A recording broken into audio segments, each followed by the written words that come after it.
Assembling your Mayer's do-it-yourself latex mattress is simple, but have a friend close by in case you need a second set of hands. First, lay your unzipped mattress cover on your bed frame. The cover should face up, lie flat, and the corners should match the corners of your bed frame. Now it's time to add the layers. They're heavy, so here's where you may need help. Place the base layer on the mattress cover.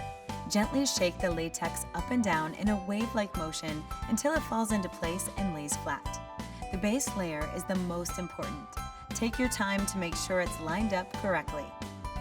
Next, lay the following 2 layers onto your mattress cover and adjust as needed using the wave-like motion.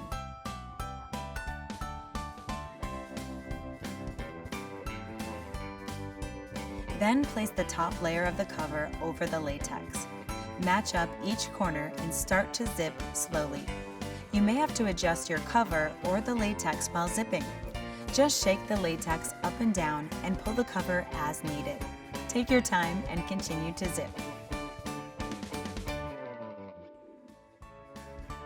Voila! It's time for the best sleep of your life.